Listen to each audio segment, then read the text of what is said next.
right, so hello to those of you who are on here. Today is September 3rd, Monday, September 3rd, 2024, and my name is Sasha Monet. And in today's video, I'm going to be basically talking about Kamala Harris and the Democratic Party. So thank you and welcome to those of you who are on. If you come in late, feel free to go back and watch the replay, and also this video will be uploaded on YouTube so that you can go back and watch it at your discretion.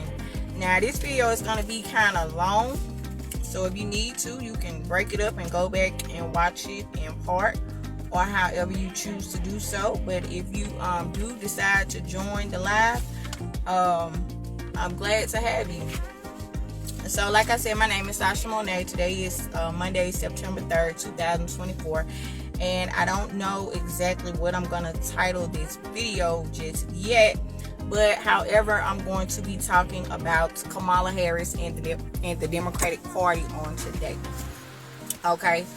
I just want to put this out there that I am not Democrat and I am not a Republican. Okay, I am not for either party, but I feel like I have an obligation to shed light on things, and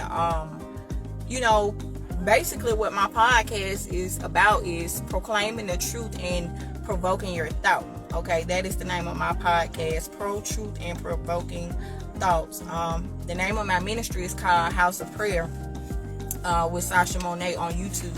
So if you want, you can go ahead and head on over there and hit that subscribe button.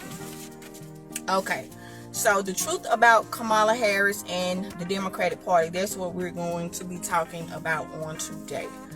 Okay, so first and foremost, the entire Biden administration hides from the whole world Joe Biden's mental state. Okay, Kamala Harris, who is the current Vice President of the United States of America, Kamala Harris and Karine Jean-Pierre, the White House press secretary, they hid from the American people the mental decline of Joe Biden, and they hid it for as long as they could. For as long as they could get away with it. They hid his mental decline, and then when people start questioning, well, is Joe competent enough to still remain president, they lied about it, and they pretended that he was mentally capable of running this country. I'm going to start off with that. Okay? They hid it until they could no longer hide it anymore. Fix the tax system. For example, we have 1,000 trillionaires in America. Billionaires in America. And what's happening? They're in a situation where they, in fact, pay 8.2% in taxes. If they just paid 24%, 25%, either one of those numbers, they'd raise $500 billion, I should say, in a 10-year period. We'd be able to wipe out his debt. We'd be able to help make sure that all those things we need to do, child care, elder care, making sure that we continue to strengthen our health care system, making sure that we're able to make every single solitary person eligible for what I've been able to do with the COVID, with dealing with everything we have to do with, look, if we finally beat Medicare. Thank you, President Biden. President Trump? Well, he's right. He did beat Medicare. He beat it to death, and he's destroying Medicare. It would seem that people in this White House knew that President Biden was slipping, and it was hidden from the American people. So who ordered White House officials to cover up a declining president? I know that that is a narrative that you love, and In 10 days, he did a press conference at NATO. I'm in it. there's all these things that I need to finish. And then 10 days later, I'm dropping out. Okay, wait, okay, you're asking me like multiple questions here. Let me, wait. First of all, there's been no cover up. Want to be very clear about that. I know that's the narrative that you all want. Wait, no, you can't. Okay. I've been with President Biden for 5 years. Are you gonna let me answer the question? Would you at least admit that the debate was not just a bad night? Wait, can I answer the question? Yes. All right, are you sure? Yes. Okay. To your first question, it is not a cover-up. I know that is the narrative that you all want. It is not. Is this your king? Huh? Is this your king? Fumbling and bumbling with his speech, just all kind of shenanigans, okay? That is the first thing that I want to address. That's number one, okay? July 17, 2024. Okay, I'm going to try to go in sequence as much as I can. On July 17th, 2024, Joe Biden he tested positive for the coronavirus, okay? On July,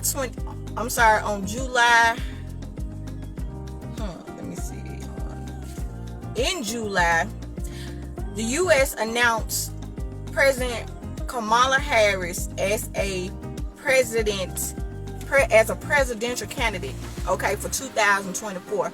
So right after Joe Biden tested positive for COVID, the U.S. announces that Kamala Harris would be one of the presidential candidates for 2024, okay? Now, when they announced that she was going to be running for president, nobody was endorsing Kamala Harris. Nobody. Crickets, okay? Nobody was talking about her. She wasn't even a thought, okay? Everybody thought, or most people thought, that Donald Trump had it in the bag, okay?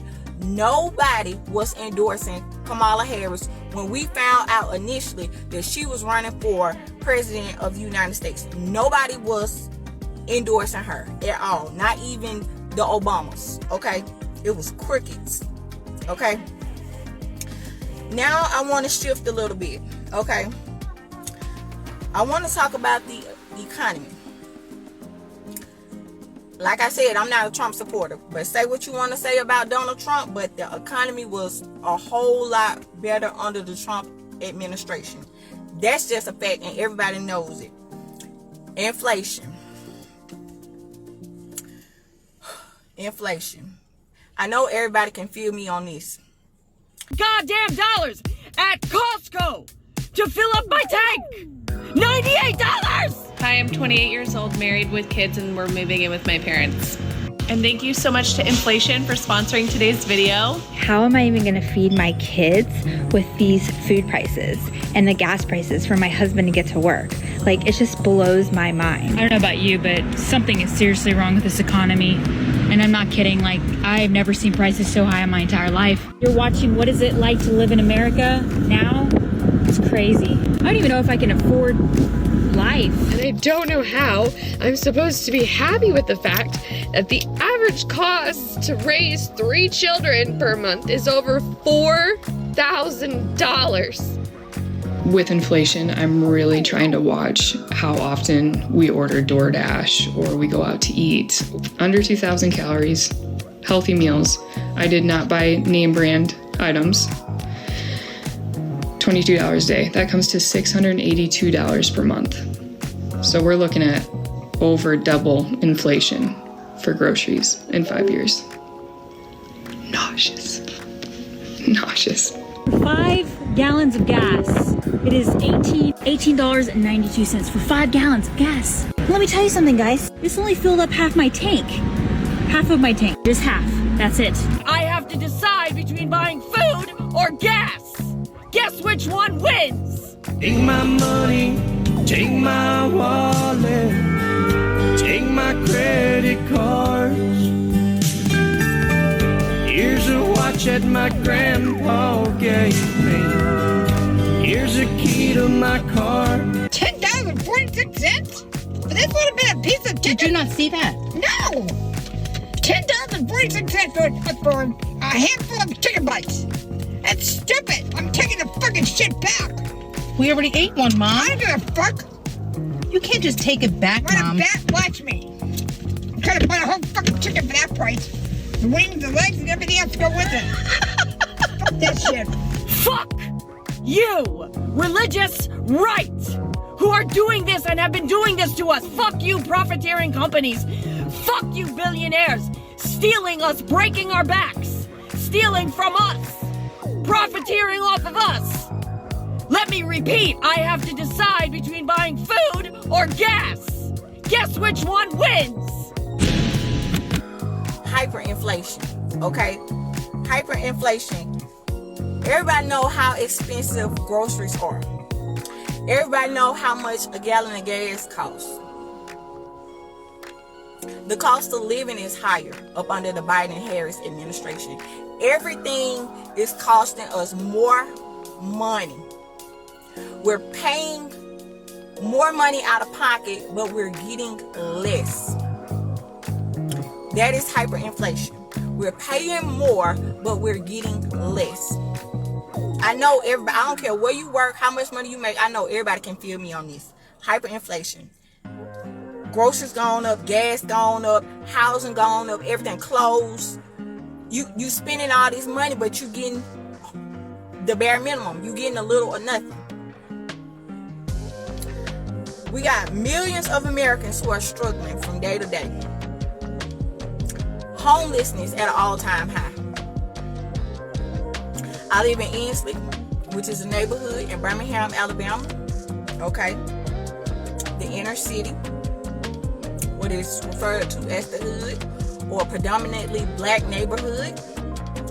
And homelessness, I see 2 to 3 more times homeless people on the streets and at this particular gas station in this neighborhood that I live in. I see more homeless people on the freeways and on the side of the freeways than I have seen in the past 4 years. We got Americans working 2 and 3 jobs just to make ends meet. And we know that the check don't even make it to the next check because it's not enough to make it from check to check. Most Americans are living from check to check. Okay. The debt. Now they told us that the U.S. is in debt $34 trillion. They say that we are in debt $34 trillion. So if the U.S. is in debt $34 trillion, tell me, please, somebody inform me, how is it that the United States of America have enough money to send billions of our dollars to Israel and Ukraine? Somebody please explain that to me.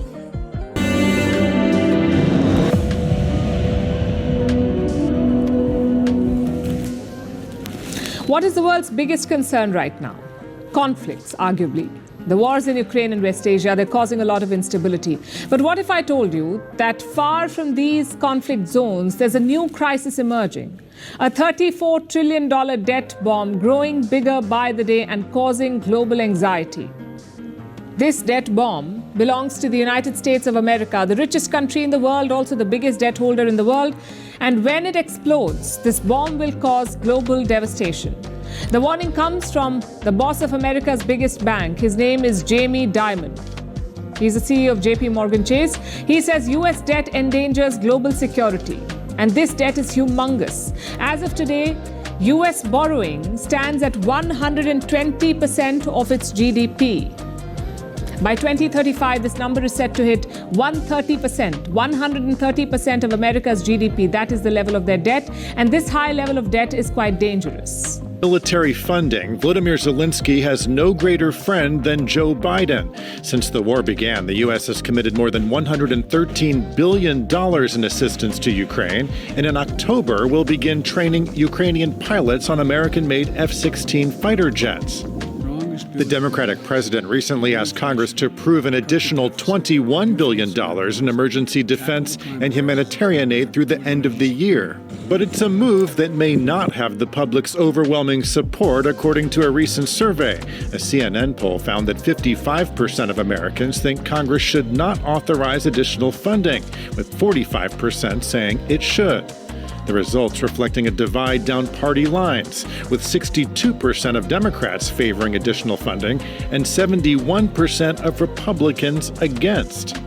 A belief shared by some of the GOP candidates in next year's presidential race. And I think that this is disastrous, that we are protecting against an invasion across somebody else's border when we should use those same military resources to prevent across the invasion of our own southern border here in the United States. I don't know about you, but I'm a single mother of 3 children, and I have lived in the United States of America since I was born in 1987. There has been a time where I have worked 2 and 3 jobs to do what I had to do to provide for myself and my children and to keep a roof over our head. We might not have had everything that we needed, but we may not have had everything that we wanted, but we had everything that we needed, and I have always worked a job to try to do the best that I can as a single mother for my children. No American should have to work 2 and 3 jobs, especially when the United States of America give Israel billions of dollars every single year. Every time I think about it, it infuriates me. Y'all take our hard-earned tax dollars and they fund wars for Israel, and they send our money and they send it over there to Israel. When you got millions of people, millions of Americans over here struggling every day, working 2 and 3 jobs, barely making it, and it's not enough money. The check don't make it to the next check. Struggling over here, homeless people over here. On August 13, 2024, the Department of the State announced the U.S. approved $20 billion in a weapons package for Israel. $20 billion for weapons. That is what the United States sent to Israel. Meanwhile, the true descendants of the Israelites are over here scattered to the 4 corners of the earth and don't even know who they are.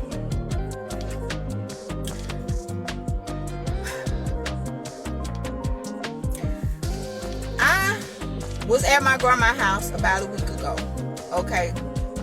Now we were talking about some of the things that I'm discussing now, and some of the things that I'm going to get to in this live broadcast. And one of the statements that she made is that she stands with Israel because those are God's chosen people. When she said that, it was time for me to go. If you have been following me for any length of time, whether it be via Facebook, via TikTok, or via YouTube, you should know that I teach that so-called black people or so-called African Americans are the true descendants of the Bible.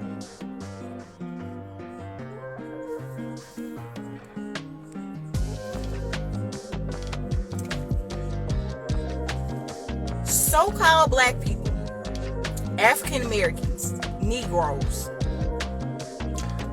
we are the true descendants of the biblical Israelites. Not those people over there in the land of Israel.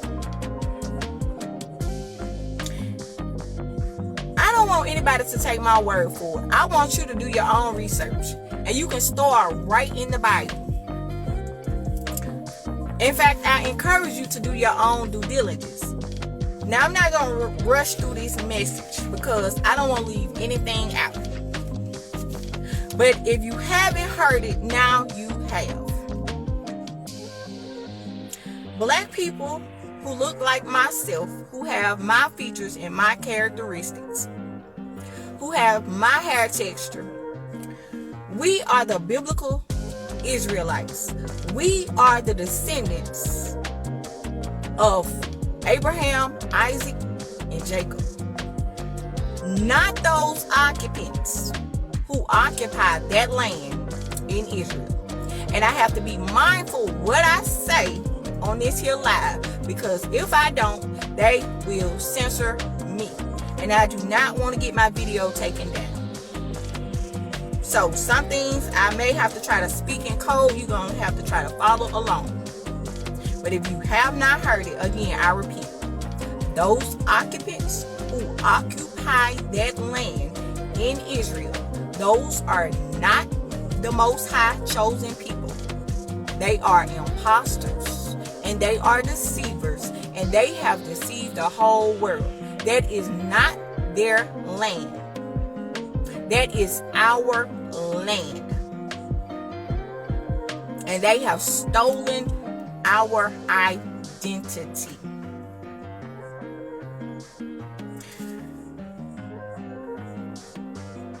One of the greatest hopes that there is Satan has masqueraded his people as being God's chosen people. So bad to the point of the real chosen people, the real bloodline, the real children, and the real descendants of the Most High God in heaven, whose name is Yahuwah, Yahweh, whatever you want to refer to him as, the God in heaven, whose name is Yahuwah, in case you don't know.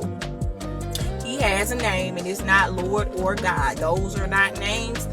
That Lord and God is a title. Those are titles.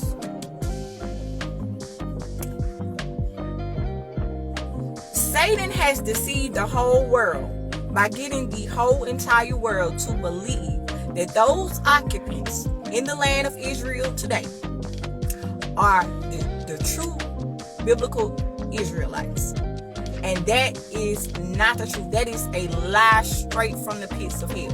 The real Israelites, the real children of Israel, the real descendants of Israel are black, melanated people who look like you and I. And they have hair like this, like the Messiah and like our Father in heaven, woolly hair. And that is our land. That is not their land. And those are not God's children. And the reason why I was ready to go from my grandmother's house is because I had tried to explain this to her some months ago, and she rejected the truth. Which most of our people do, because we have been brainwashed and indoctrinated for so long. And you know what the sad part about it is? It's so saddening, it's so disheartening, because our people believe the lie. We were taught the lie for so long. We were told that we was just black people. We were told that we was just Negroes. We was told that we was African Americans. Our identity was stripped from us and stolen from us. But now there's an awakening that's going on. And even when you try to tell people the truth, some of our people still reject it. And you know what another sad thing is? They won't even do the research. They won't even pray about it. They just go along with the lie. I mean, Satan has deceived the whole world. I had tried to explain this to my grandma and tell her, you know, those people who live over there in their land, those are not God's chosen people. We are. And I even showed her the scriptures in the book of Revelation. So on that note, it was time for me to go. But these occupants, they have deceived the whole world and hijack our identity. And I'll share with you the couple of scriptures that I shared with my grandmother. If you go to the book of Revelation and you go to chapter 2, verse 9, and it says, I know your tribulation and your poverty, but you are rich. And I know the slander by those who say they are Jews and are not, but are a synagogue of Satan. In your spare time, when you get a chance, because these are not my words, when you get a chance, please refer to Revelation chapter 2, verse 9. God was speaking to his children. He was speaking to people who look like myself. He was speaking to us because he foreknew that there would be people calling themselves Jews. And he knew that they was going to steal our identity and hijack it. So much so that he had to prophetically put his word in the book of Revelation for the future generations to come. So that in the last days, when the awakening came, his children, his true children from the line of Judah, we would remember who we are and claim back our rightful heritage that belongs to us, that has been stolen from us. Don't take my word for it. Go to Revelation chapter 2, verse 9. I know your tribulation. God said, I know your tribulation and your poverty.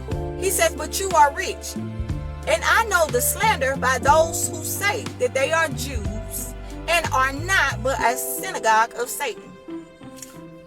Let me ask you this for the unbelievers who don't believe that we are the true descendants of the line of Judah, where the Messiah, the black Messiah with the woolly hair like this, descends from.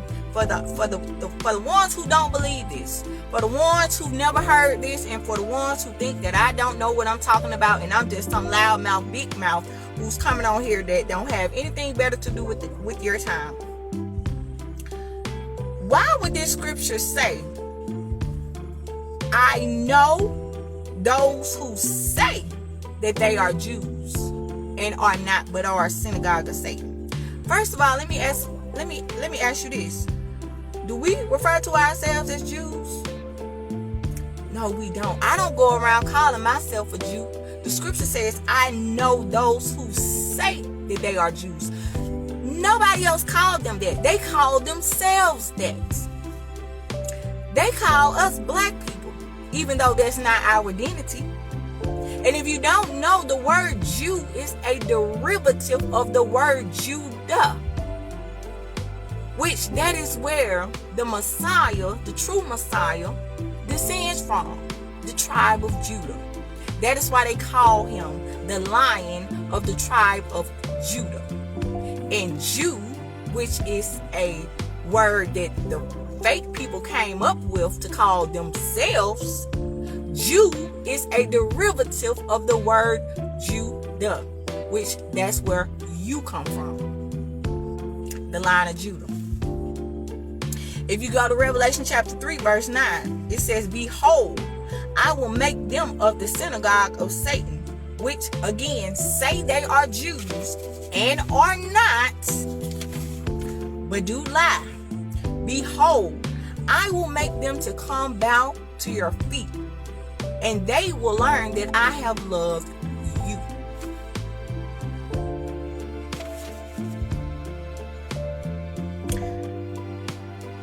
The Most High knew that these people would lie and steal our identity, so much so that he had to reiterate who we are and who they are not again. He had to reiterate it again in Revelation chapter 3, verse 9. He had to state it again. On an interview with this lady named Natasha Alford, okay, I guess she's a journalist, I'm not sure, but the lady, Natasha, it was a black lady, she asked Kamala Harris, if you get in office, what are you going to do for black people? You can go pull up the video. It's on YouTube. And Kamala's response was, well, hold on, I thought I was getting ahead of myself, but no, I'm not. I'm right on time. In the interview, Kamala, when asked the question, what would she do for black people if she gets in office? Kamala says, well, I'm not gonna do anything just for black people. That's what Kamala said. Reparations for black people. Well, listen, again, we had over 200 years of slavery. We had Jim Crow for almost a century. We had legalized discrimination and segregation, and now we have segregation and discrimination that is not legal but still exists and is a barrier to progress. We have disparities around housing. We have disparities around education. We have disparities around income. And we have to recognize that everybody did not start out on an equal footing in this country. And in particular, black people have not. And so we have got to recognize that and do something about that and give folks a lift up. That's why, for example, I'm proposing the LIFT Act. Give people who are making $100,000 or less as a family a tax credit, which will benefit and uplift 60% of black families who are in poverty. So by default, it affects black families, but there's not a particular policy for African Americans that you would explore. But no, if you look at the reality of who will benefit from certain policies, when you take into account that they're not starting at the same place and they're not starting on equal footing, it will directly benefit black children, black families, black homeowners, because the disparities are so significant. So if we focus on the specific issues that have resulted in the greatest disparities, and we understand that that's part of why we're doing it. Listen, the reality also is this: any policy that will benefit black people will benefit all of society. Let's be clear about that. Let's really be clear about that. So I'm not going to sit here and say I'm going to do something that's only going to benefit black people. No, because whatever benefits that black family will benefit that community and society as a whole and the country. Right? That is her response. She's not going to do anything just for black people. You can go pull up the video, and I advise you to pull it up on YouTube when you get a chance.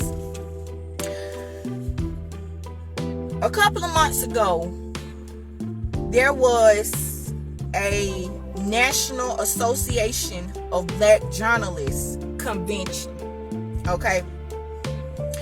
And Trump attended that convention, the National Association of Black Journalists. Trump got called out for Kamala Harris claiming to be black, and he got all kind of backlash from Kamala.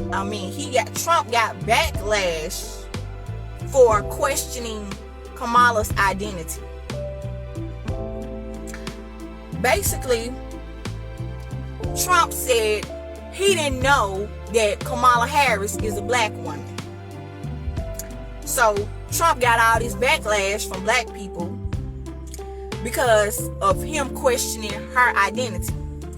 Well, I don't agree with everything Donald Trump say, but he was right. This whole time, Kamala has been referring to herself and claiming her Indian heritage.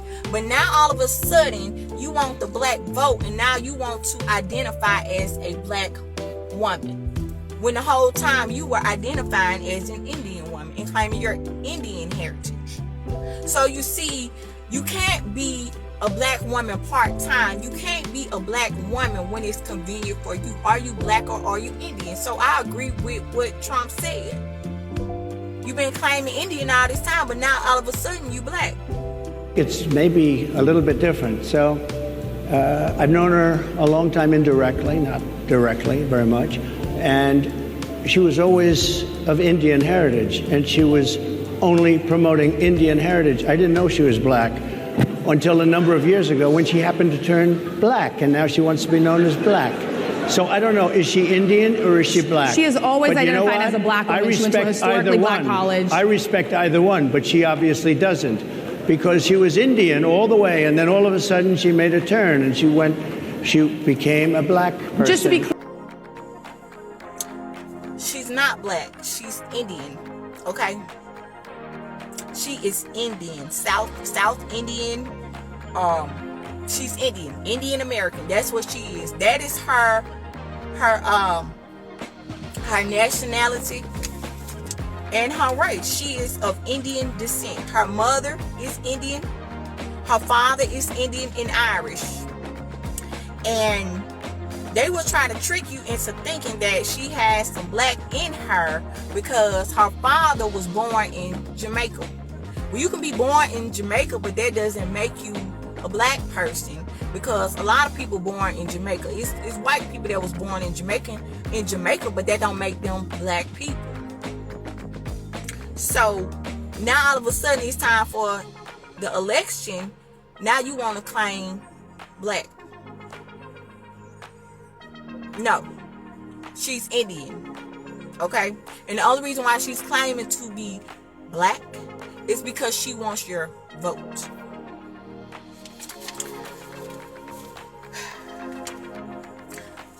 We know that Kamala Harris went to Howard University, which is one of the HBCUs, okay? She attended Howard University, okay? And I just want to say this, while she is posing as a black woman, ask yourself this, for all of the people who own the Kamala Harris bandwagon because she's calling herself a black woman, ask yourself, has this woman ever had to identify with the black struggle of being a so-called African American woman? No, she has not. Kamala did not grow up black. She did not grow up black. She does not, she cannot identify with the same struggles that I have had to struggle with as a black woman. We do not have, her and I, we do not have the same struggles. She don't know my struggle. We're not the same. And let me tell you another thing. Just because you have a little melanin, that don't make you black. Y'all heard the saying before, all skin folks ain't kin folks. And black people, so-called black people, Kamala Harris is not our kinfolk. Just because she got a little 1 or 2 drops of melanin, just because she's what you call a woman of color, that don't make her a so-called black woman. She's race baiting because she's trying to get your vote. Kamala Harris and the Democrats, they pander to black people. Okay? Kamala Harris, I don't know when, I think it was like 2 or 3 months ago, she was on the Breakfast Club, okay, and she did an interview with, I believe, who on the Breakfast Club? Charlamagne the God, what's the other one name? I can't think of their names when I need to.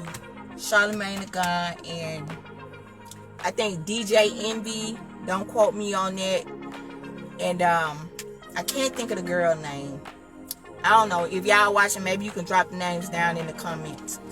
But anyway, I know Charlamagne the God is one of the main people on the Breakfast Club. And when she was on the Breakfast Club, Angela Yee, that's right, Angela Yee, Charlamagne the God, and I think DJ Envy. Thank you, Holy Spirit. So when Kamala Harris was asked if she ever smoked weed, she admitted to smoking weed. Okay, that's not the problem that I have. Okay, but she admitted to smoking weed.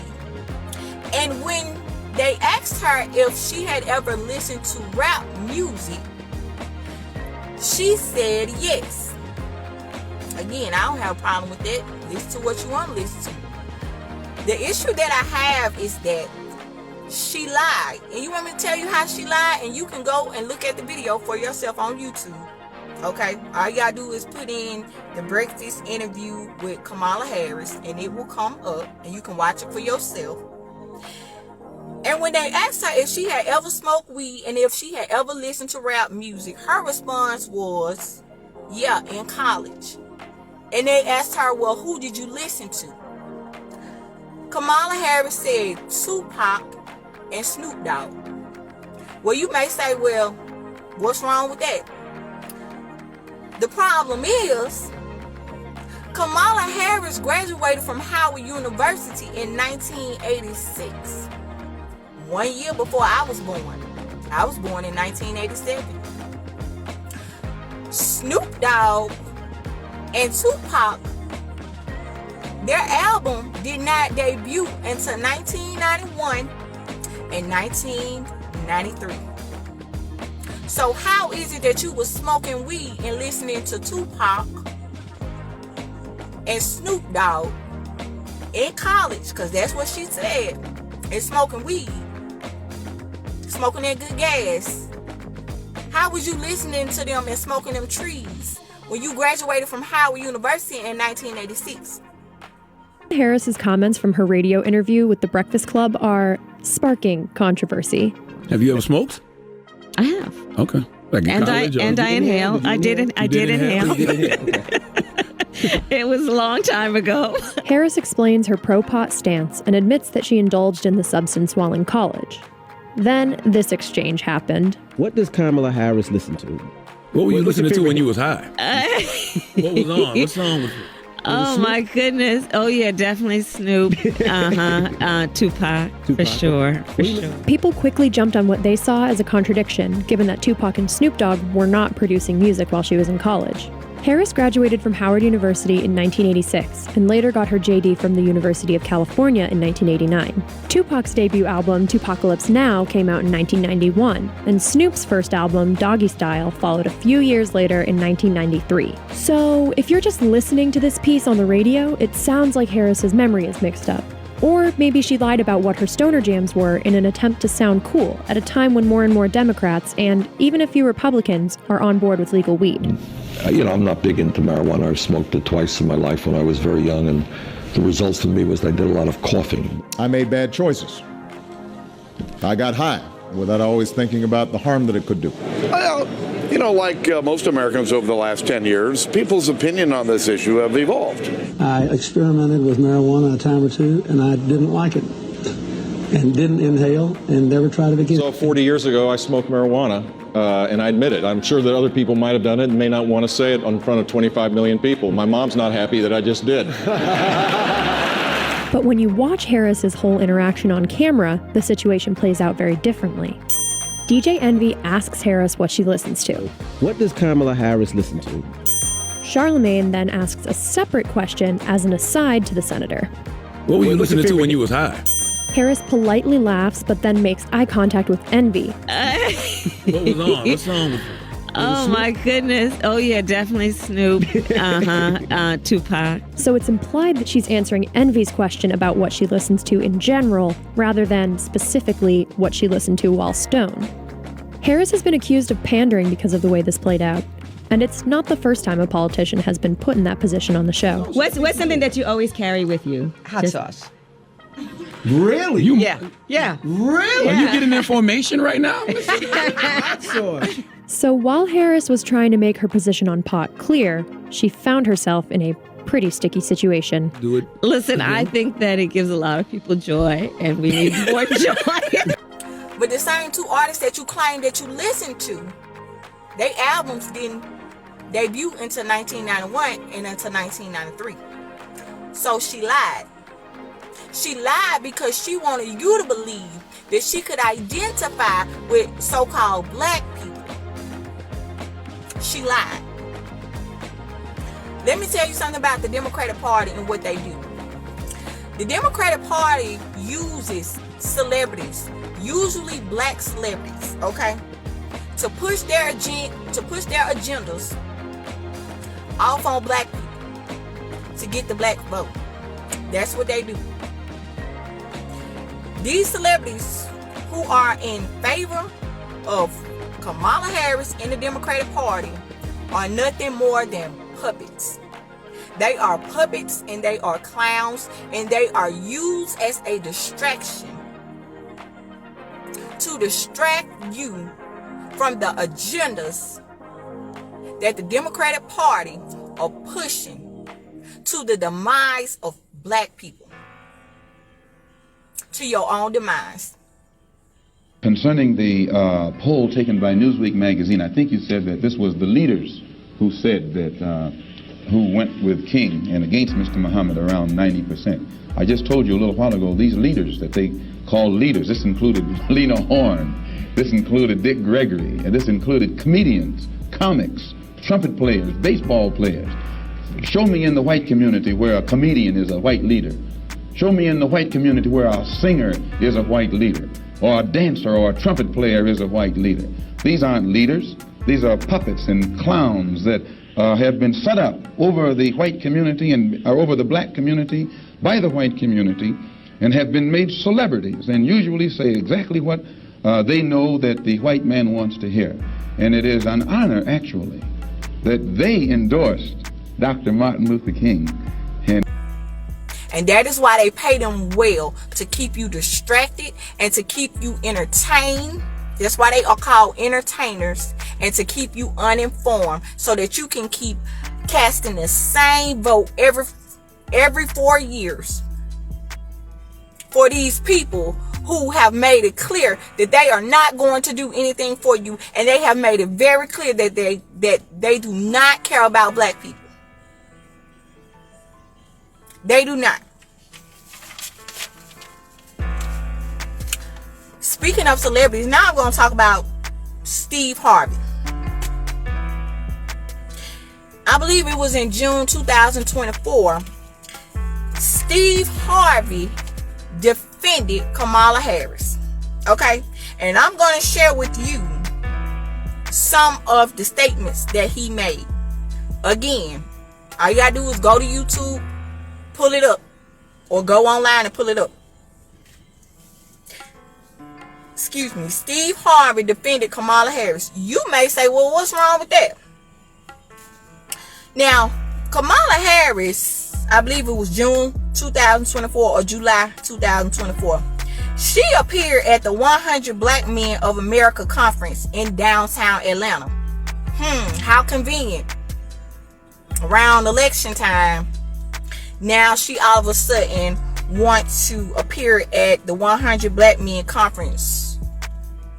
The 100 Black Men of America conference in downtown Atlanta. Okay. Now, the appearance was not an official campaign event. However, it occurred amid the Biden campaigns to push the win of black people to support her going into the 2024 presidential election. Okay, so it wasn't an actual campaign event. However, she just conveniently said, let me attend this 100, what's it called? This 100 Black Men campaign. Now, as Harvey led the conversation about Harris' economic opportunity, he explained his intentions to the audience. Small business loan, because you can be president too with a criminal record, so that's a nice exchange. Ain't that about a... Yeah. You know, look, I've been reading this paper because I got to stay to the... I got a headache trying to stay on course, so just let me go off this paper for a minute. Before y'all start calling my radio show and DMing me, talking about why you ain't asked no hard-hitting questions, that ain't what this is. I'm throwing a lob. This is an alley-oop for a dunk, because this administration needs to get the word out of what they're actually doing and what they're actually accomplishing, so we can stop all this foolishness about what you're doing for black people. Can't nobody come out with no agenda and call it this for black people and expect to get in the White House. You got to play the game different. Y'all know what this is. So now this next question is another lob for her to dunk. Because they done a lot, man. But we see, I'm on this radio show and I'm hearing all these people talking about, I'm not voting if they not doing nothing for us. Listen to me. If you do not vote, the analytics will show. They know how many women vote, they know the age you are when you vote. If we don't vote, how we gonna ask for something next time? If you ain't got no voting power, You talking about reparations. Ain't nobody finna give you no reparations and you don't vote. Why you think they finna give us some money? No how, man. I hope they do. They owe us. I'll go down there.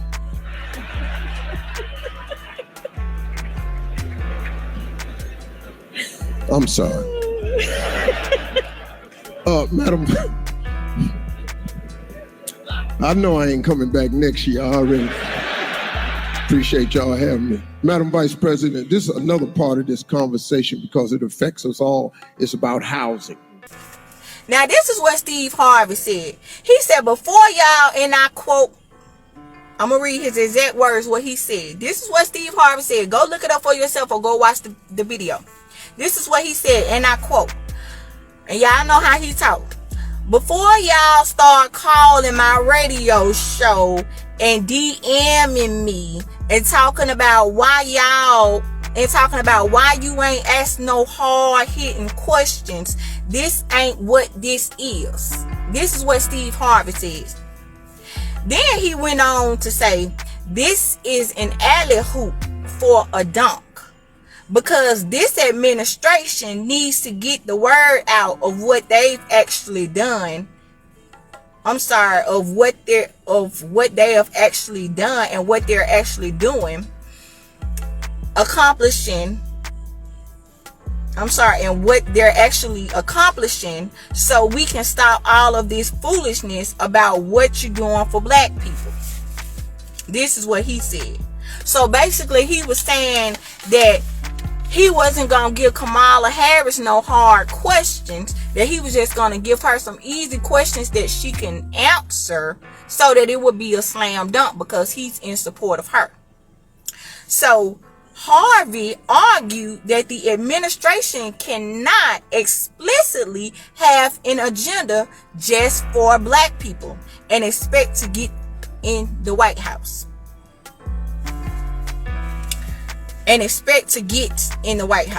He also said black Americans need to vote if they want to be able to ask for anything from the government.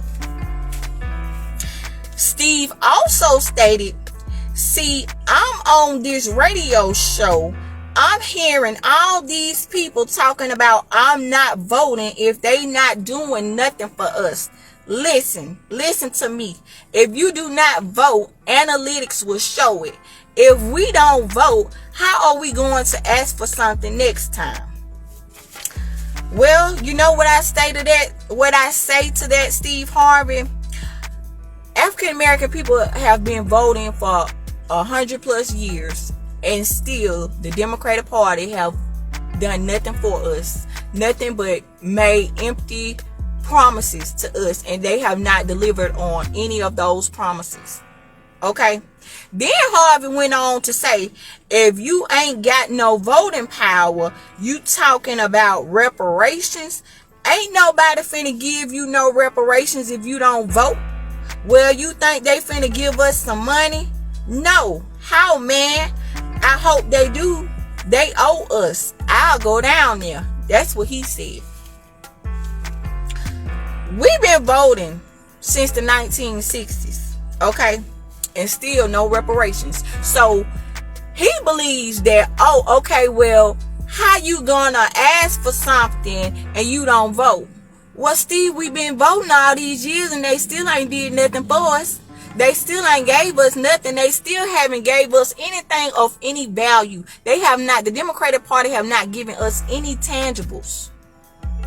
So what he's saying is really not, the math is not math. It's not math, and it's not making any sense. It's not making any sense. Ricky Smiley, another person who is, another celebrity, I should say, who is in favor of Kamala Harris. Ricky Smiley. On August 16, 2024, Ricky Smiley received pushback and backlash from black voters who refused to support Kamala Harris. Okay?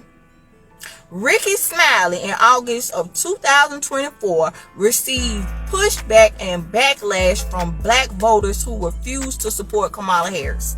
And let me tell you what Mr. Mr. Ricky Smiley. I'm done. I'm out for Steve Harvey. Let me tell you what Ricky Smiley said.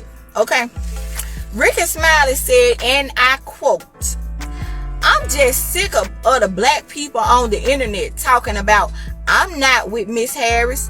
Okay, so if you're not with her, that means you're with Trump." First of all, that's not entirely true, Ricky Smiley, because I'm not in support of Kamala, but I'm also not in favor or support of Donald Trump either. So how ignorant of him to say, well, okay, so you ain't for Kamala, so you must be with Trump. Not necessarily. And even if somebody was, okay, you're saying this because why? Because they want to vote for Kamala and not Trump. Well, Ricky Smiley, if that's who you want to vote for, then you vote for Kamala, but you should not or cannot shame other people because they don't want to support Kamala Harris. Then he went on to say, y'all need to block every last one of their asses on Facebook and Instagram and social media and stop. That's just garbage. So he mad, okay? Ricky Smiley is mad because everybody who is black is not in support of Kamala Harris. So that is why he is upset, okay? And then he went on to sing her praises, saying that because he didn't give any real reasons or any reasons of any substance other than she's a black woman or a so-called black woman. So he supports her because he says when his son passed away, she called and gave her condolences to him. What that got to do with us? Okay, you got a phone call, whoop-de-doo, good for you. But what did that do for the black community? How did that help us in any way?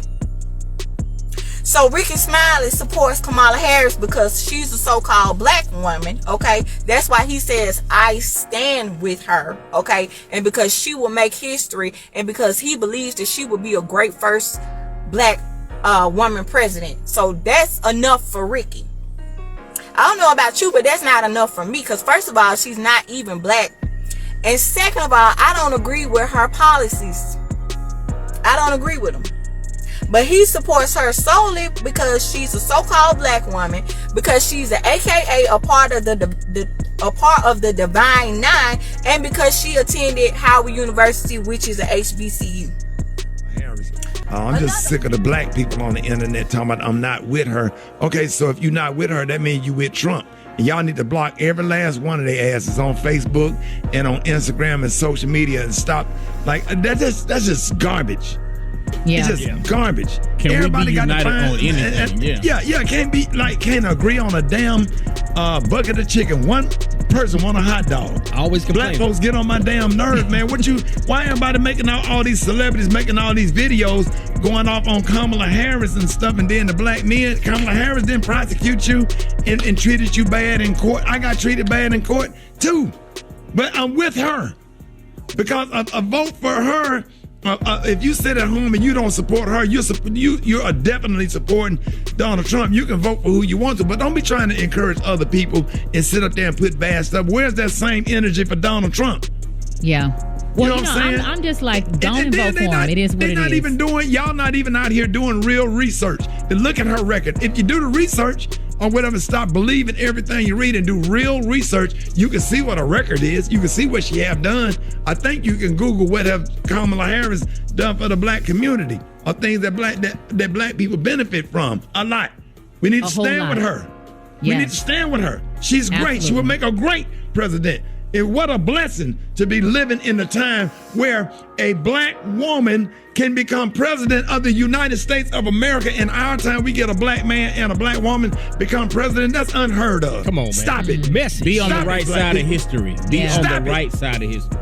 It's just the Amber Rose and everybody got all these videos and stuff and talking about Kamala Harris talking out of both sides of her. How would you say something so disrespectful. Even if you felt that way, I wouldn't dare make a video or say nothing like that to the vice president of the United States of America that's trying to stand up and that's going to possibly pick 2 United States Supreme Court justices or whatever to try to keep the laws in place that Thurgood Marshall and all of the people that have paved the way and try to redo and get back into some of this settled law, women's rights to choose, your voting rights, and Brown versus the Board of Education.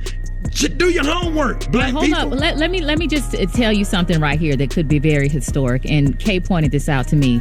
If Kamala Harris is elected, she would be sworn in. She could be sworn on in MLK Day by the first black Supreme Court, and possibly by Ketanji Brown Jackson. Wow. Does that not give you chills? Come on, Stop now. it. Does that not send Maria? Just make your whole body vibrate. Maria, oh my I can go gosh. deeper than that. You got a member of Delta Sigma Theta Sorority Incorporated reading in a member of Alpha Kappa Alpha Sorority Incorporated into the damn White House. What's wrong with y'all? Come on, man. MLK holiday.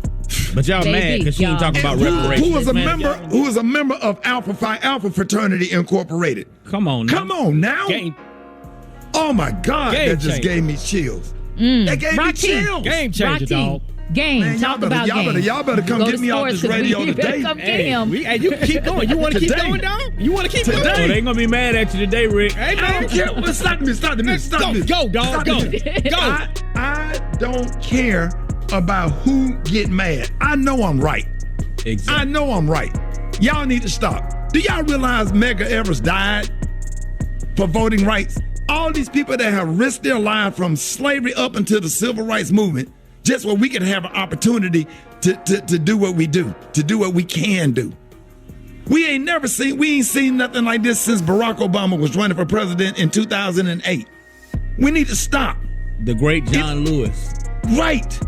John Lewis and Ralph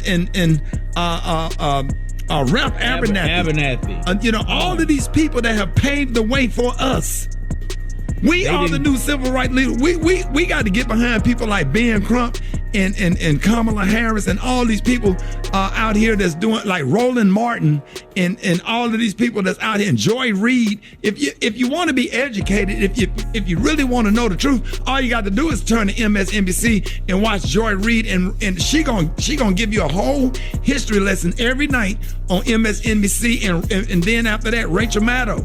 All you gotta do is just watch it. And it's not opinion, it's facts. Don't do this right here. Yeah, and don't be on the internet doing Kamala Harris like that. Yeah, I don't care what issue you got with black women. Your mama's a black woman. How about that? Let's start there. I don't care what and I'm talking to the men right here. Your mother is a black woman. Don't forget that. Don't forget that your sister is a black woman. And as a black man, I stand proudly with Kamala Harris this morning with tears in my eyes. It means so much to me. Do you know that lady picked up the phone and called me when my son died? How about that? How about how personal her and Joe Biden has been? How about Joe Biden wrote me a letter naming my grandkids and naming my son's name in a personal handwritten letter? How kind, how thoughtful, how genuine, they're just genuine and sincere. And I love people like that. And anybody, the person that got killed at the Trump rally, who do you think called that man's wife to offer his condolences? Joe Biden did.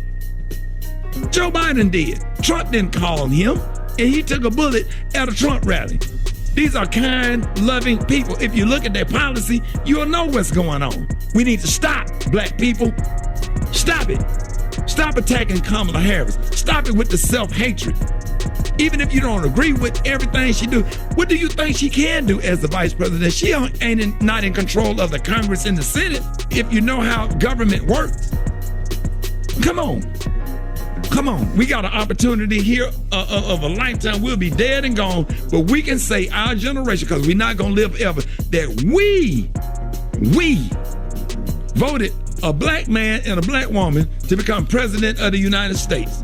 That's history. This is what Dr. King died for. This is what Medgar Evers died for. This is what Rosa Parks went to jail for. All of the sacrifices that black people had to make. Your grandmother's cleaning up white people's house and cleaning and scrubbing floors and doing all of this stuff. All these black people made all these sacrifices for us. Well, we can have this opportunity, and then you get a woman, now you want to question her race and question her ability and all this stuff. Why? Why are we doing this? Why are we like this? What is wrong? And I'm sitting here, I should be voting for Trump with the tax bracket that I'm in, but if I have to pay more taxes in order to do what's right, just where somebody else can have food in their mouth and do the right thing or whatever, I want to be on the right side of history. And I mean this. I'm not. I just been holding my peace. I ain't been saying nothing. But man, some of these videos are disturbing, and these memes are disturbing. What we as a people doing to each other. We need to stop. We need to stop. And I'm done. We're gonna have her on the show. We're gonna support her on this show. We're gonna support her. And I cannot wait, if God let me live to see a member of Delta Sigma Theta Sorority Incorporated swear in a member of Alpha Kappa Alpha. Man, as being in the Greek family myself, man, listen. Come on, y'all. Come on. You preaching Kamala Harris. Ricky. I'm sorry, Maria. We with you, dog, No, and we don't be. with her. We needed that. Come on, dog. We needed that. That put tears in my eyes. And I'm not just saying that, man. I've been out here on the trail, civil rights movement since '79 when Bonita Carter got killed, shot in the back by a white police officer. I've been a lifetime member of the NAACP and the SELCI. I'm on regular text messages and calls with civil rights leaders all over the country. I've been involved. I do comedy and crack jokes on stage, but you don't know what I do behind the scenes. I was behind the scenes when Barack Obama ran. I was behind the scenes in the Bill Clinton campaign, in the Al Gore campaign, in the Joe Biden campaign. My whole life, even when I wasn't even old enough to vote. When I wasn't old enough to vote, I was still behind the scenes working just where I can leave something to my kids and the generation after that, doing my part. Another puppet, or should I say another celebrity, D.L. Hughley, defended Harris as well. He spoke at the final night of the DNC, which stands for Democratic National Convention, and he criticized Trump for comments that Trump made about Kamala Harris being black. So, in other words, D.L. Hughley criticized Donald Trump because Donald Trump called out Kamala Harris at the National Association for Black Journalists because Trump said, "Oh, I didn't know she was a black woman. Now all of a sudden she black, she claiming black. This whole time, she said she was Indian. She was claiming her Indian heritage." So, D.L. Hughley is criticizing Trump because Trump called out Kamala Harris for claiming to be black. D.L. also stated that, "I guarantee you Kamala Harris has been black a lot longer than Trump's been a Republican." That's what he had to say. Then he went on to say, he never thought, this is D.L. speaking, he never thought that he would be supporting a prosecutor and a teacher and regretted assumptions that he made about her record.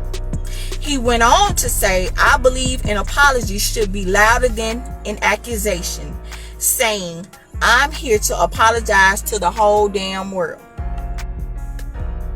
I mean, if you told me the 15-year-old me would be on stage supporting a prosecutor and a teacher,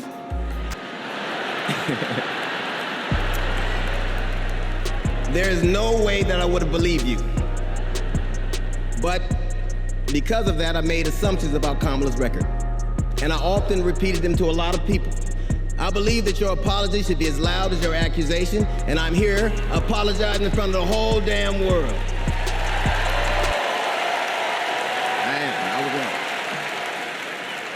I was wrong, and I'm so very glad I was wrong because, Kamala, you give me hope for the future, a future where my grandchildren, Nola and Stevie, had the freedom to control their own bodies, where they have the opportunity to go as far as their wits and their talents would take them.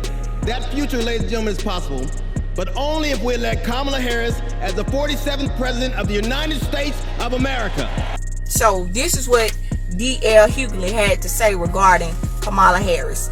And I want to ask D.L. Hughley, what are you apologizing for? Especially since Miss Kamala Harris, okay, and I encourage all of you to go and look at her record when you get a chance, okay? But we all know that as a prosecutor, she has a horrible reputation of prosecuting and punishing African Americans harsher than any other race of people, especially for petty crimes. So she got a history and a reputation of prosecuting black African American men for petty crimes or whatever crimes that they committed, giving them harsher sentences than everybody else. But this is who they in favor of. This is who they in favor of. Okay. Then, okay, Kamala Harris hosted a campaign rally in Atlanta, Georgia. This was, I believe, about a month or so ago. Okay. Atlanta, Georgia. A lot of black people. She had a campaign rally in Atlanta, Georgia. Okay. And guess who she got to perform at her campaign rally? None other than Meg Thee Stallion. Okay? Hotties for Harris. So Kamala Harris got Meg Thee Stallion to perform at her rally. Meg Thee Stallion is the epitome of whoredom. This is who Kamala chose to perform at her rally, at her pep rally. Hotties for Harris. Meg Thee Stallion. Meg Thee Stallion, okay, is the face of degradation for black women. All Meg Thee Stallion do is push whoredom on the black culture. And she degrades women of color.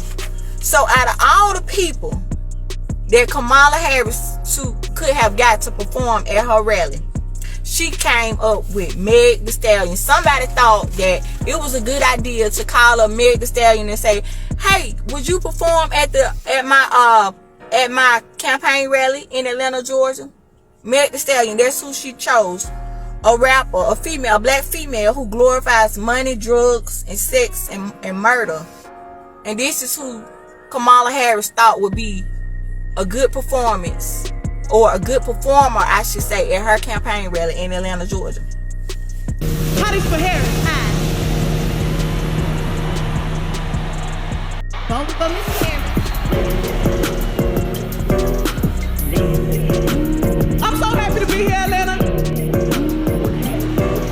We're about to make history with the first female president. The first black female president. Let's get this done, hotties. Hotties for Harris. Vote for Miss Harris.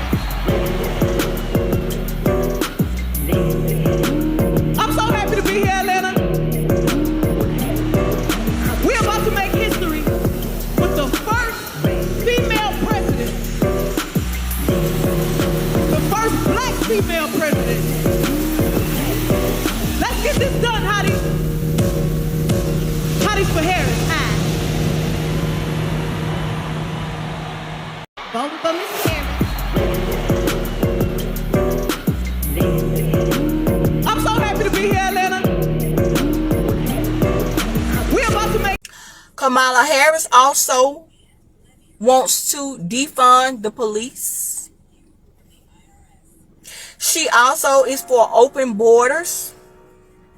And I'm sure you all have noticed, especially if you live in the inner cities, if you live in Birmingham, Alabama, if you live in Homewood, Alabama, I'm sure you have noticed the influx of the migrants who have come over here from across the border and who have come over here from other countries.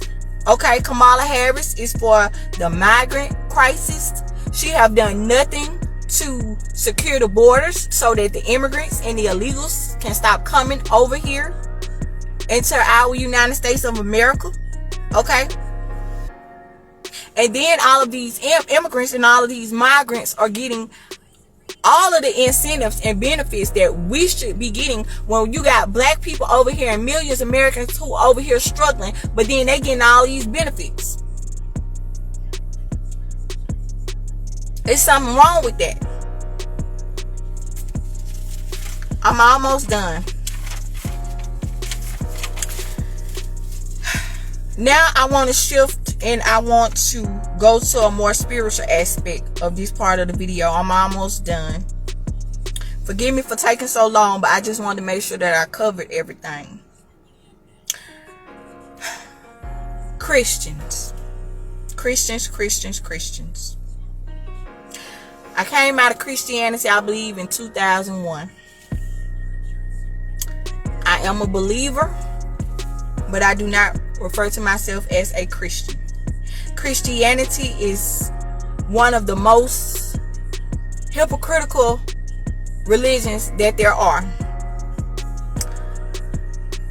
Kamala Harris also is for late-term abortions. Okay? She is pro-choice. Pro-choice. Now in 2020 or 2021, I believe I did a live. I don't know if it was 20 or 21, but I did a live and I got so much backlash from so-called Christians who was going against what I was saying when I was saying that Kamala Harris was wicked because she is pro-choice and pro-LGBTQ element of people. I'm going to get to that next.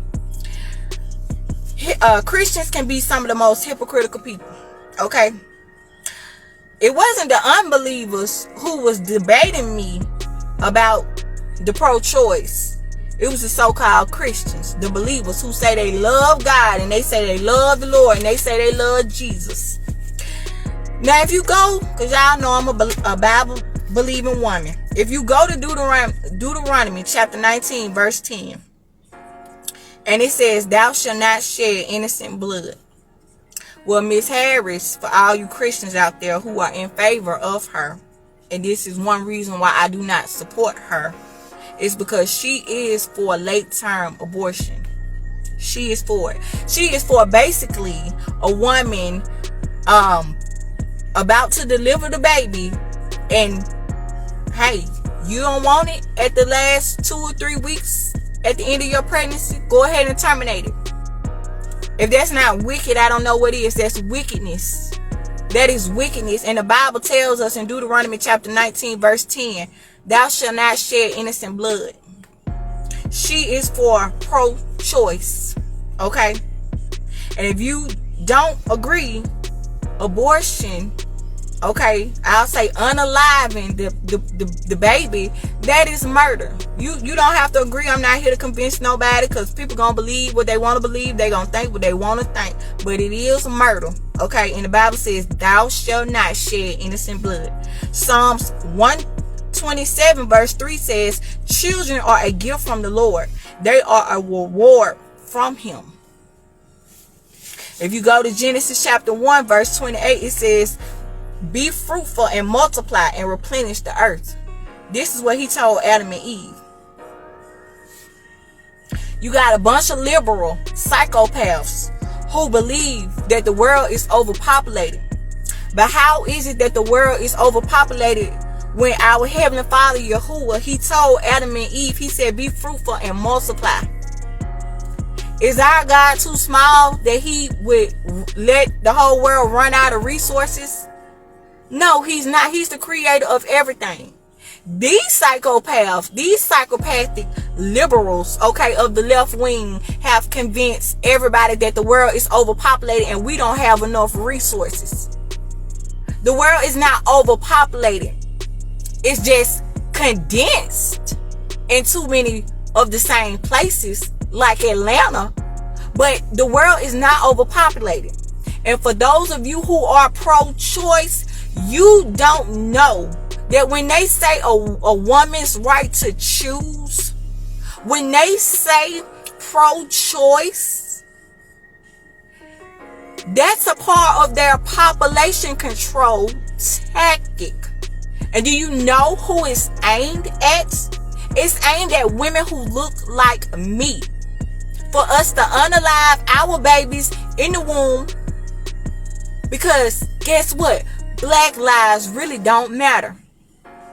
So you think that these Democratic liberals, you think that they are your friends, and you think that they care about you because they're giving you the right to choose, the right to harm your the right to unalive your baby in the womb? It's reverse psychology, and y'all feeding right into it. It's a population control tactic. They feel that the world is overpopulated. They feel that it's too many people. So they don't care about you. They don't care about your rights. They trying to take away your rights. I wish y'all wake up. The enemy always transforms himself as an angel of light. So of course they're going to try to make you feel like they're giving you a right to choose. It's your body, your choice. No, it's not. Yes, it is your body, and yeah, it is your choice. But guess what? One day you're going to have to give an account, and you're going to have to answer for shedding innocent blood. You're going to have to give an account. And she is for late-term abortion. And that is one reason that I do not support her. And you know, in 2020 and 2021, I had some people that tried to come against me and say, oh, well, what if a woman is raped? You want her to carry the baby? You know, I would never be insensitive to any woman being raped or molested. Never. Never. That's an evil and a heinous act to perpetuate against any child or any woman. And nobody deserves that. Nobody should have to go through that. But at the same time, abortion is murder. And we all know that most people who have unalived their babies in the womb, most people, not all, but the majority were not raped, and the majority were not molested from that conception. Most African American women who have had abortions have had them through premarital sex.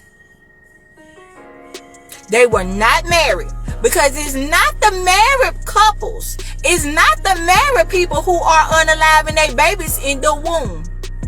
It's the single mothers. It's the majority of single African American women who are doing it. It's not the married people. Married people don't have abortions unless the mother's health or life is being threatened or in danger or some type of complication. But they do not, most married people do not use abortion as a form of contraceptive. And y'all know I'm not lying. Y'all know I'm telling the truth. So miss me with that. Miss me with that. Now, you do have that small percentage of people who is, yeah, I know about incest and rape and molestation and all of that. But I'm not talking about that. I'm talking about the people who use abortions as a form of contraceptive. And that is not of God. I'll just say that. It is not. Okay? You don't even understand that when these wicked people say pro-choice, your body, your choice, you don't even understand the reverse psychology. You don't even understand that you're being gaslit to your own demise. They don't care about you. They don't care about your right to choose. They want to strip you of your rights. They don't care about your babies in the womb. They want you to kill your baby.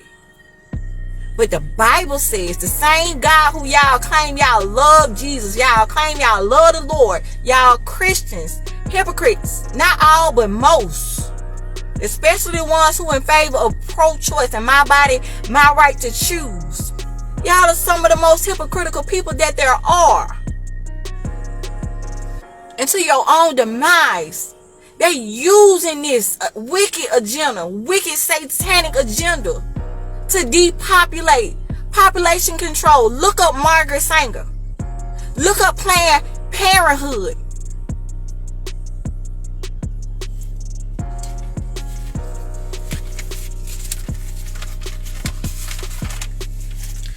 Kamala Harris is also pro-LGBTQIA elemental P.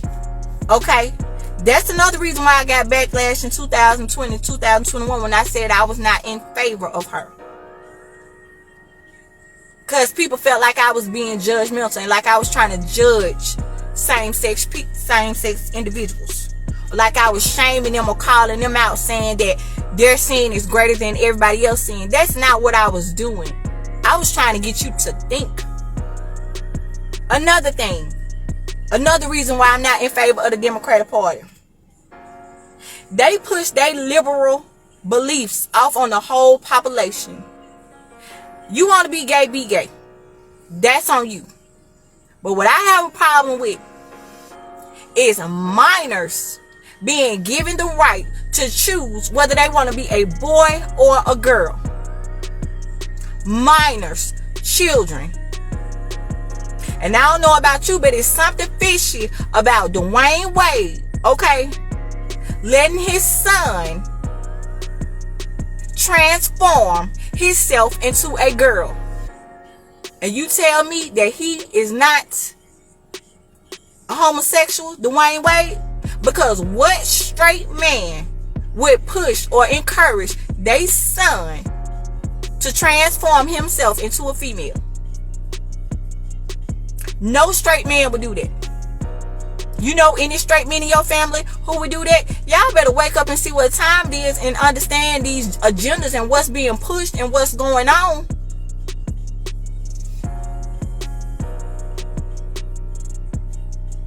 What about for those of you who don't believe that the LGBTQIA plus agendas that the Democratic Party is pushing on the whole world and the policies that they pushing, trying to make the whole world accept their beliefs?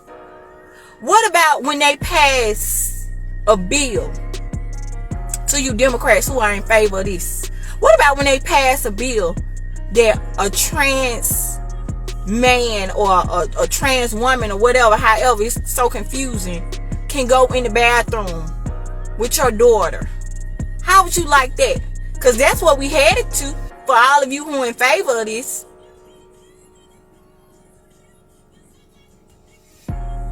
Genesis chapter 2 says God made Adam and Eve, not Adam and Steve. And like I said, I don't have a problem with people being gay. You love who you love, be with who you want to be with, whatever. That's not my issue. My issue is the Democrats trying to make people accept their beliefs and their policies. They indoctrinating our children with this rainbow agenda in the classrooms, in the curriculum. But children can't even read on grade level. Yet the Democrats, they got trans people indoctrinating our children in the classrooms with rainbows. And encouraging same sex and indoctrinating the little children. Teach our children ABCs and 1, 2, 3s. Teach them their colors and shapes. Stop indoctrinating our children. When they of age, then they can make the decisions if that's what they want to partake in. So like I said, my issue is not about somebody being gay. Be with who you're going to be with. Do what you're going to do. That's on you. My thing is the children. My thing is trying to get the masses to accept your beliefs or what you partake in. But again, LGBTQ elemental P, agendas and policies, population control. You see? Reverse psychology, gaslighting. Make the people think that we care about them, that we care about their rights, that we care about their freedoms. You have too many same-sex couples, guess what? Less reproduction. And what did I say? They said we over what? Overpopulated. Population control. Barack and Michelle at the Democratic National Convention this year, they was in support of Kamala Harris and they endorsed her. And one of the things that Michelle Obama said was people should be able to love who they love and be who they want to be. I agree. Cool.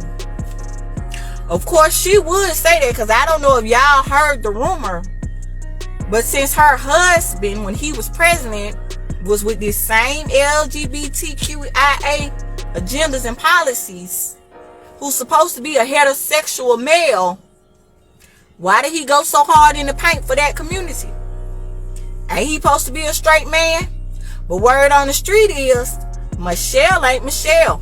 Word on the street is Michelle is Michael. And I don't know if you saw the video floating around on TikTok, but if you go on TikTok and, excuse me, and you look it up, Joan Rivers, when asked, what do you think about the first gay president being in the White House? And her response, well, we've already had it with Obama. We all know it. Michael, that's what she said. Miss Rivers, how are you? You made a ton of news officiating the wedding in New York yesterday. Is this like a new cottage career move for you? I am so excited. Okay. And I should do very well because I don't charge. And do you think that the country will see the United States will see the first gay president or the first woman we president? We already have it with Obama, so let's just calm down. Got it. You know Michelle is a trans. I'm sorry, she's a what? A transgender. We all know. Oh my gosh. Oh gosh. It's okay. She does this.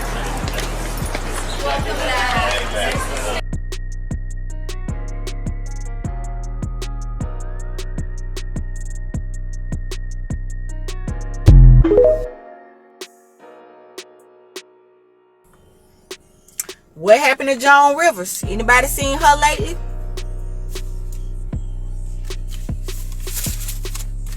No, she died. Coincidence? Maybe, maybe not. Because word on the street is Barack Obama didn't want his little secrets. He didn't want the cat to come out of the bag. So, word on the street, he was bribed to push the LGBTQIA agenda and policies for that community because his little secret was going to come out if he didn't. That's what I heard, that he was blackmailed. Now, that's neither here nor there, but I'm just telling you what I heard. Because like I said about D-Wade, why would a straight man push that agenda and be in support of it? Sound a little fishy to me. I'm almost done. I'm about to get ready to go. If you made it through the whole video, I thank you. Want to touch on this briefly. Sonya Massey.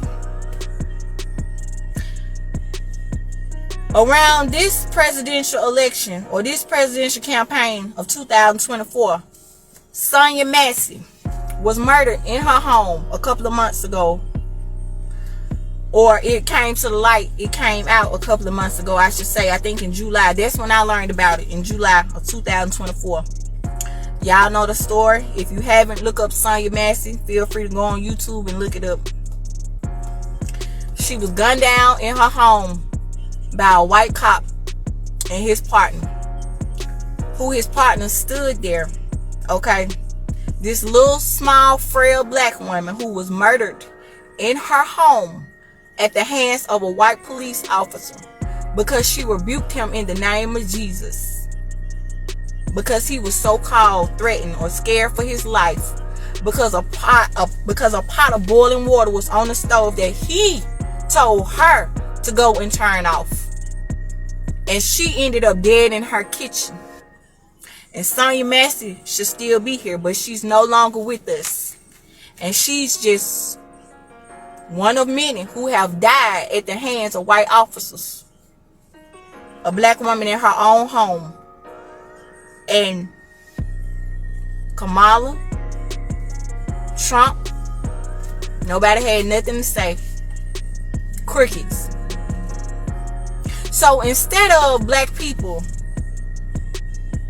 voting for the same party who have done absolutely nothing for us but oppress us, at least if you're gonna vote, because I can't tell nobody what to do, because people gonna do what they want to do. People gonna believe what they want to believe.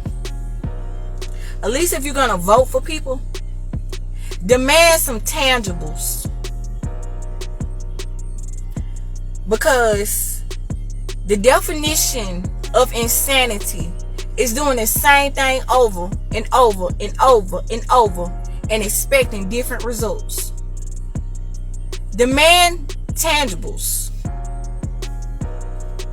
The Democratic Party is not your friend. The Republican Party is not your friend. The only difference in the parties is the Democrats pander to black people to get their vote. They make empty promises to get their vote. They lie, they steal, they cheat, they do whatever they got to do to get your vote. They use celebrities to entertain you and to distract you to get your vote, to keep you blind and to keep you uninformed to get your vote. Game of power politics here in America, the Negro, namely the race problem, integration, civil rights issue, are all nothing but tools used by the whites who call themselves liberals against another group of whites who call themselves conservatives, either to get into power or to retain power.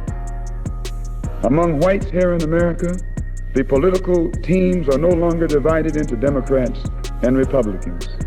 The whites who are now struggling for control of the American political throne are divided into liberal and conservative camps. The white liberals from both parties cross party lines to work together toward the same goal, and white conservatives from both parties do likewise.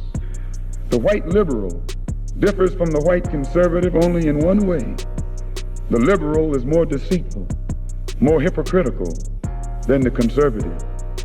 Both want power, but the white liberal is the one who has perfected the art of posing as the Negro's friend and benefactor.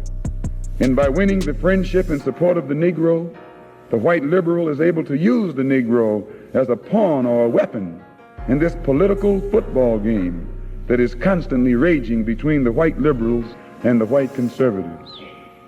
The American Negro is nothing but a political football, and the white liberals control this ball through tricks or tokenism, false promises of integration and civil rights. In this game of deceiving and using the American Negro, the white liberals have complete cooperation of the Negro civil rights leader, who sell our people out for a few crumbs of token recognition, token gains, token progress. In the New York Tribune, in an editorial dated February the 5th, 1960, they pointed out that out of 11 million qualified Negro voters, only 2,700,000 actually take time to vote. This means that, roughly speaking, only 3 million out of the 11 million Negroes who are qualified to vote take an active part, and the remaining 8 million remain voluntarily inactive. And yet it is this small minority, the 3 million Negro voters, who help determine who will be the next president.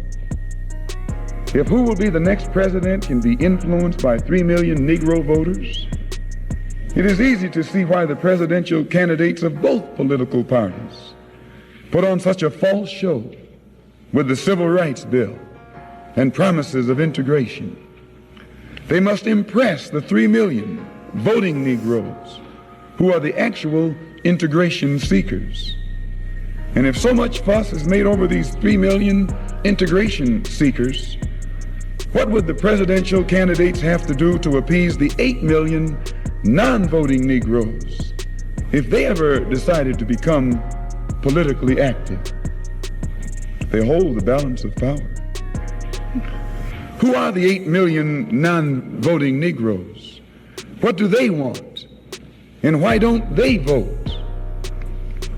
The 3 million Negro voters are the so-called middle-class Negroes, or high-class Negroes, or uppity Negroes, who are referred to by the late Howard University sociology professor E. Franklin Frazier as the black bourgeoisie, who have been educated to think as patriotic individualists with no racial pride whatsoever, who believe in and look forward to the future integrated, intermarried society that is constantly being promised to them by the Negro politician. And therefore, this integration-minded 3 million minority remain an active part of the white-controlled political parties. But it must never be overlooked that these 3 million Negro integration seekers are only a small minority of the 11 million qualified Negro voters. The 8 million non-voting Negroes are the majority, the downtrodden black masses. They have refused to vote. They have refused to take a part in politics because they reject the Uncle Tom approach of the clergy politician leadership that has been handpicked for the so-called Negroes by the white man himself. This clergy politician leadership does not speak for the Negro majority. They don't speak for the black masses. They speak for the black bourgeoisie, the brainwashed, white-minded, middle-class minority, who, because they are ashamed of their race, because they are ashamed of being black and don't want to be identified with black, they are seeking to lose this black identity by mixing and mingling and intermarrying and integrating with the white society. The race problem cannot be solved by listening to the white-minded, brainwashed minority. The white man must try to learn what the black majority wants. The president would be wise to try and learn what the black masses want. And the only way to find this out is by listening to the man who speaks for the black masses. And I can declare to you tonight and to the entire world that the man here in America who speaks for the majority, the downtrodden, dissatisfied black masses, is this same man who so many thousands of our people are flocking toward to see and hear. This same Mr. Muhammad, who is labeled by you as a black supremacist and as a racist and as an extremist. If the 3 million middle-class Negroes are casting their ballots for integration and intermarriage, what do the non-voting black masses who are in the majority want? Find out what the black masses want, and then perhaps America's grave race problem can be solved. Black women, that TikTok video that's floating around. Why you voting for Kamala Harris? Because she black. That video, it's one of the most ignorant videos that I have ever seen. First of all, she not a black woman. Number two, what has she done for black people? And if you voting for her just because she's a so-called black woman, if you voting for her because she's an AKA part of the Divine Nine, if you voting for her just because she went to a HBCU, Howard University, then you are truly, truly lost and you are truly ignorant. If you call yourself a Christian, I encourage you to do your research and to stop just blindly voting for these people who do not care about you and who are using your votes to your own demise and to your own destruction of your community of black people. These politicians, they don't care about you. And a lot of these pastors are in the bed with these politicians. Truth be told, gatekeepers, these entertainers, they in bed with these politicians. These pastors, they in bed with these politicians. Y'all better wake up and see what time it is. I'm gonna say this before I get ready to go. No president is going to say the United States of America. The United States of America is going down like the Titanic. And there's nothing that anybody can do about it. It's a part of biblical prophecy. The United States of America is going to hell in a handbasket. And this wicked nation will be judged for the things that they have done. They will be judged for the lies, for the theft, the subjugation, not paying us reparations, giving us what we owe and what we're due. They will be judged for all the bloodshed that they have done against y'all's people. And for those of you who believe that normalcy is coming back, and for those of you who believe that Donald Trump can restore this country back to the way it used to be, maybe he can for a little while. But prophecy is going to continue to unfold no matter who is in the White House. It doesn't matter. It doesn't matter. It doesn't matter who gets in office. Prophecy will go on to unfold and be fulfilled, regardless of who is in the White House. It doesn't matter. And your lying pastors and your lying prophets, they're not telling you that, because they still playing music on the ship while the ship is going down. They prophesying peace and safety when this world is in trouble. This economy is in trouble. And it's sinking fast, and they know it. And that's why they're trying to pacify you and keep you distracted with all types of lies and agendas and get you to vote for wickedness so you can be in compliance and be complicit to your own demise. Normalcy ain't coming back. And I'm going to leave you with this before I go. I saw a video today of Kamala Harris and Al Sharpton. And Al Sharpton ain't nothing but a gatekeeper, a Uncle Tom, a sellout. And he asked her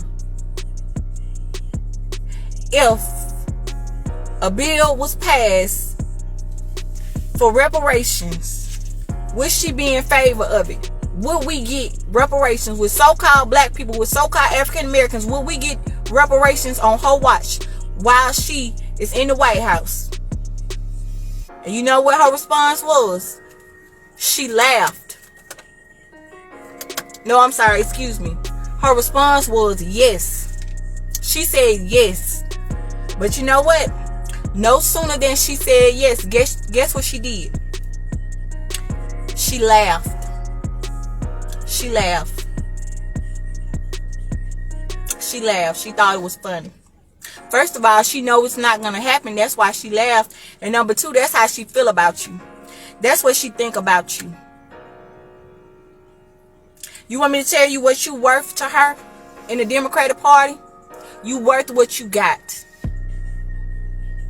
A performance of Meg Thee Stallion twerking at a political rally in Atlanta, Georgia, for the world to see, for your children to see. That's what you worth. That's your reparation. Twerk, Megan, twerk. Put on your little blue suit with your belly half hanging out and twerk and dance like the good house Negro that you are. That's what you worth. That's what you worth. That's what you got. Kurt Franklin at one of her rallies, I forgot where. He's supposed to be a man of God. He's supposed to be a man of the cloth. But he in support of Kamala Harris. Another puppet, Kurt Franklin. Another puppet. And he danced with her on the stage. And that's what you worth. That's your reparation. That's what you got. Kurt Franklin dancing with Kamala Harris. And Meg Thee Stallion performing at her rally. Well, that's all I got for today's video.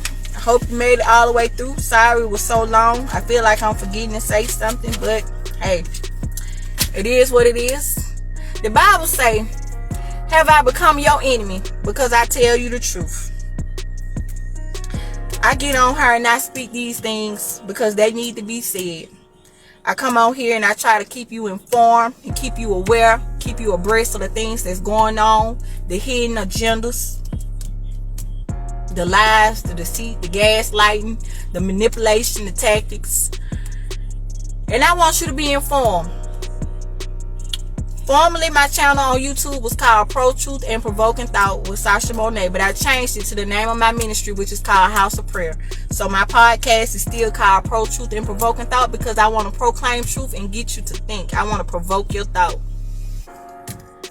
However, the name of my YouTube channel is called House of Prayer Ministries with Sasha Monet. So however, this video with visuals, because I will go back and edit it and add some visuals and music and all those things, because I am a content creator, and it will be added on YouTube probably sometime today or tomorrow if you want to go back and watch it. If not, you can hit the replay on Facebook Live today. So I thank you for joining, and feel free to go back and watch it, and hope y'all have a great day. It's a Juneteenth celebration. Here we go, New York. I just wanna see you smile. Even though I hurt, see, I smile. I know God is working, so I smile. Come on. Even though I've been it for a while. What you do? I smile. Come on and smile. Yeah. It's so hard to look up when you've been down. I know that's right, y'all. Sure would hate to see you give up now. I love this. I love this. You look so much better when you smile. Everybody, turn it to me. Come on. Hands up in the air, y'all. Can you just smile? Hands up in the air, y'all. It's a Juneteenth celebration, y'all. Smile for me. I need for y'all to mess up this White House crowd. Can you just smile? Come on, I need to see you. 1, 2, 3. Oh, oh, oh. You look so much better when you're oh, oh, oh. You look so much better when you're oh, oh, oh. You look so much better when you're oh, oh, oh. Come on. You look so much better.